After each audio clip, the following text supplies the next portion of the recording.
Hey everybody, welcome back to Record-ology. You are not going to want to miss this.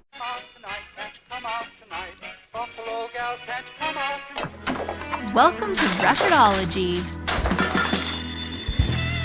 And the first thing we have is a now spinning stand from Crosley. I have a Victrola one now that's got like a little space for your, not just for your record, but also for cleaning solution and a cleaning cloth. It's pretty handy. It's not really held together very well, so it falls apart. This looks pretty solid, like it's a block of wood. Now, this is definitely not something that I would say is a necessity by any means. This is something that is just extra, right? It's extra. It's a great way to describe it. It's a solid block of wood. Pine? I'm just going to guess. Pine. It's cheap. It's light. Actually, it feels pretty heavy. So I'm not sure what this is. And then it's sort of got stamped or burned into here. Now spinning. Make every day a record store day. I like that. That's cool. I like that a lot. This is from Crosley. Don't know if I already said that. It's pretty simple. I mean, it's just a slot cut in a block of wood. So let's see if it does what it's supposed to do. Okay, so we got our block there and put our record right there. I like it. I like it a lot. I was wondering if it was going to lean kind of at an angle, which it should. Not too much, not too little. That's nice. And I think that the width of that is such that it could accommodate thicker records, like 180 gram records. Of course, the record itself will be on the record player. So all you need to account for is this. I actually kind of like this better than the other one that I've got because it's got sort of a smaller footprint in a way, and it's very simple. And it just says now spinning, which I think is really cool. It's fun. It's a cool thing to have. And again, definitely nothing that is a requirement if you're just starting out in this, unless you've just got money that you don't know what to do with. You may want to hold out. But at the same time, it is cool. And one thing you learn as you're playing records is that there's no place to put the record usually, unless you're holding it, which is kind of the idea. It's very tactile. You read the liner notes. You know what I mean? You read the back cover. But once you're done doing that, or if you want to do something else, where do you put that record? You don't want to put it back on the shelf. You don't want to put it back in the crate necessarily. So a little stand like this is not too shabby. So personally, I think this is a thumbs up. I like this. What do you guys think? On to the next thing. The next one is something about protecting your record investment, and we are talking about inner sleeves. Inner sleeves, to me, are very important. When you buy a new record, what does it come with? It comes with one of these stark white paper sleeves, and you would assume, if it came with it, it must be fine for the record. Well, yes and no. It's fine to get it to you, maybe, but then you should pretty much discard of these immediately. You may be saying, that's just a bunch of snobbery talk right there. I'm sure paper sleeves are fine. I mean, after all, they used them for decades and decades. Why all of a sudden do we need to throw these away? Well, they scratch your records. The wood fibers in this paper literally scratch. It feels soft to the touch, and maybe there are some that are more prone to scratching than others. I think if you go vintage, that's going to be arguably even more harsh, but or maybe it's the other way around. Maybe the old ones were better, and that's why it wasn't as big of an issue. But these new starchy paper sleeves will scratch your record. So to prove that point, I brought with me here today this record, which was my first vinyl record that I purchased when I got back into the hobby of vinyl record collecting, 2016-ish. And I got the Vibe record player, and I got a gift certificate to Barnes & Noble, and this was the one I picked out. I remember sitting there with my one record at the kitchen table. Now, I had records as a kid. I grew up with vinyl, but I'm talking about this modern vinyl resurgence. This was the one I went for. And no, it's not the special version with the green vinyl. This is a black vinyl version. However, using the paper sleeve for a while, I was disheartened to see a bunch of scuff marks show up on this brand new record. It didn't take but a couple of weeks before they started showing up. So let's go ahead and see if we can catch any on camera. And I was very disappointed. This needs a little cleaning. But see those scuff marks there along the edges there? That's what I'm talking about. Those, you can see lines right there. Those lines right there, that's literally what I'm talking about. So what is the answer? It's not more paper sleeves. Now, a paper sleeve on like a shellac record, I think would be okay. Arguably, maybe even 45s. But when it comes to vinyl LPs, they're super soft plastic, relatively speaking, and they're susceptible to scratches. So I love these Hudson Hi-Fi archival quality record sleeve, inner sleeves. They also make outer sleeves, and I've got, I use those as well, but I'm not going to make as big. It's hard to demonstrate an outer sleeve. Like, it's an outer sleeve. But this, you can really see the difference. You'll notice they are white. You may be saying, is that just paper? Well, yes and no. They use this like a rice paper, and then it's coated in this anti-static, anti-scratch plastic, very, very soft. And it's got a little bit of rigidity to it, which is nice. And these are fantastic. I just got a 500 pack of these, and you'd be surprised how quickly you can go through 500 record sleeves. You really, really can. And so yeah, it's got 3 layers of this HDPE material, pressed rice paper, and they're fantastic. It is what it is, but at the same time, it's a premium thing that doesn't cost a lot. It's a good investment to make for your records, and that record will never get scratched sitting in there. That will never scratch it. So that's a highly recommended thing. You guys give me a thumbs up, thumbs down. Let me know your opinions about inner sleeves, but I'm telling you my opinion.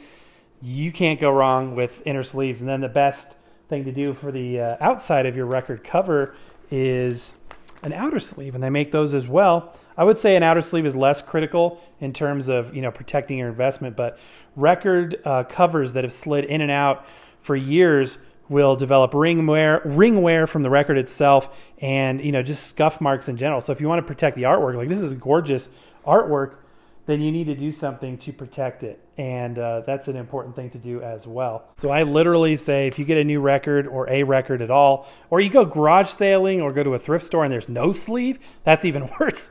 You need an inner sleeve. So if you get a paper sleeve, just throw it out. Now, if you come across a vintage sleeve like this, and it is paper, but it's lined, it's poly lined, meaning it has a soft plastic lining, then that's okay. You can keep these. These aren't going to damage your records.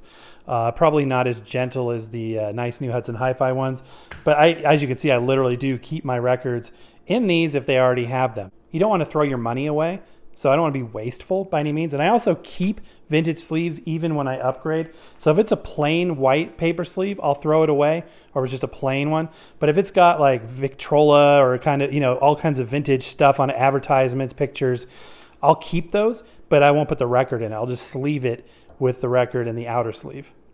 Next thing are record dividers. Now, I was really excited to get these because right now I've got some old manila files that I've literally ripped up into strips and have written the different genres on. I organize my records by genre. I don't do it alphabetically. I've come in the minority there, but I like the experience of going and crate digging in my own home. That's why I use crates instead of bookshelves. And I like the idea of flicking through and finding, a section of music if I want to listen to jazz or rock or whatever.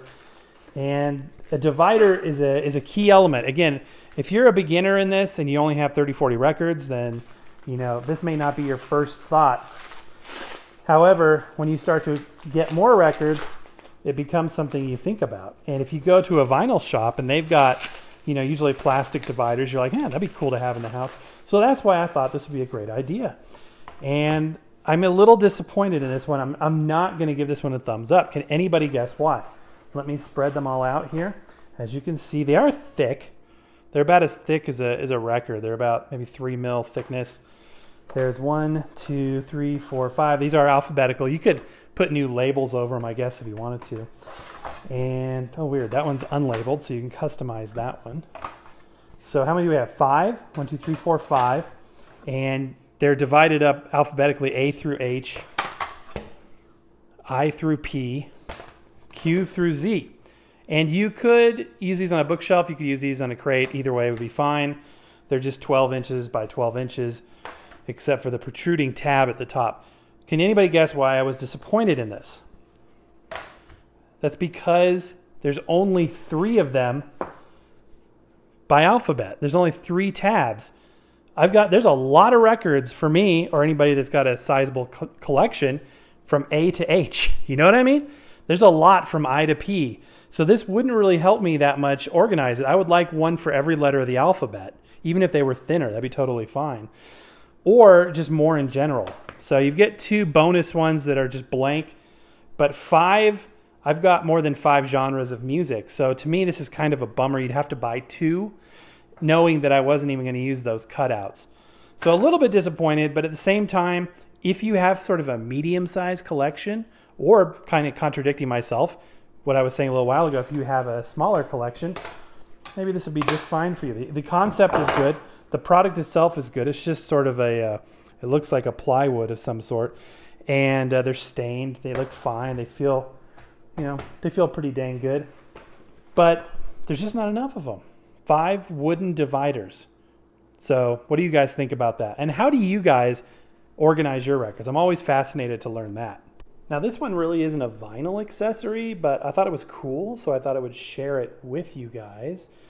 This is a mag-on magnetic power bank designed, I don't know if it's just for iPhones. I don't know if any other phones use sort of that mag charge system, because the back of a new iPhone is magnetic. Although in my experience, it's not highly magnetic, so I don't know if this is really going to be magnetic enough. So it's a power bank. So if you're running low, or if you're going to be out filming all day, or you're going to be out and about, what is this? Look at this install guide. Oh, so you can center it? Does this help you center it? That's interesting. So if you're going to be out all day, like let's say you're, I don't know why the first thing that came to me was drag races. But let's say you're out at the drag race, you go to a football game, whatever, you're house shopping, you're away, you're on vacation, you're in a theme park, and you're not going to be able to charge your phone. Well, a power bank, yeah.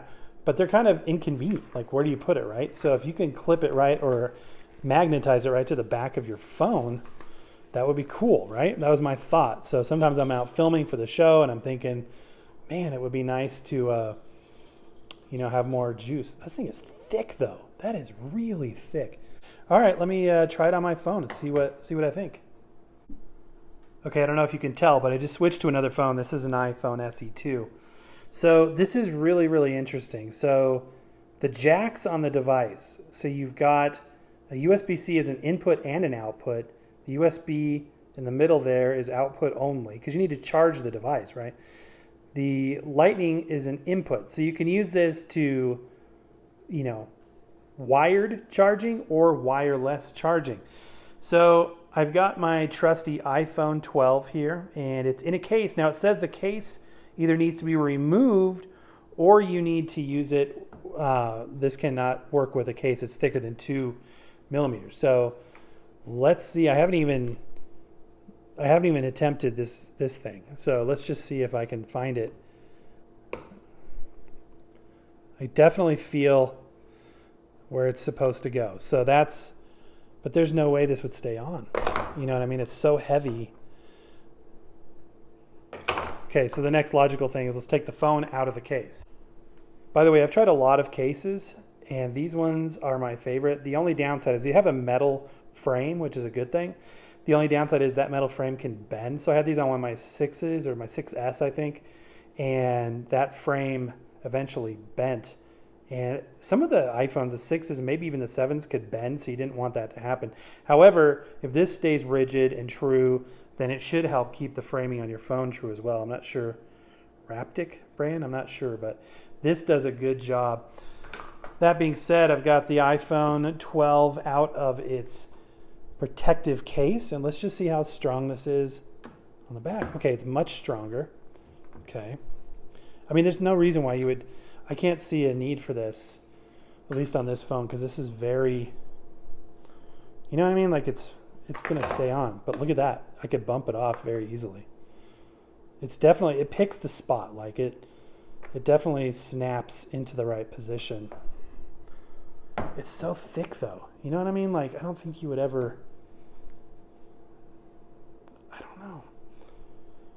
I mean, it's kind of a cool gimmick how it magnetizes, and I tried one of those magnetizing, and they call this MagSafe, I think. One of these magnetizing like phone stands, and it just wasn't strong enough. Like the magnet wasn't strong enough. I wouldn't trust that. If it was like a car one, so you take a strong turn, and that thing's out the window. You know what I mean? And this is cool too, but it's it just feels like it's not strong enough. That being said, this device does feel solid. It feels well built. 10,000 milliamp hours. That's incredible. So I've turned the light off just so you can see this a little better. So again, I'm going to put the phone on and I am going to press the power switch is over here. So I'm going to press and hold that. Actually, no, that's what I learned. You have to tap it. You don't press and hold it. The white lights there are the power left in the charging device itself. The blue is the power light and the fact that it is indeed charging. And as you can see, I have a very low balance on my Apple Cash card, but also it is indeed charging.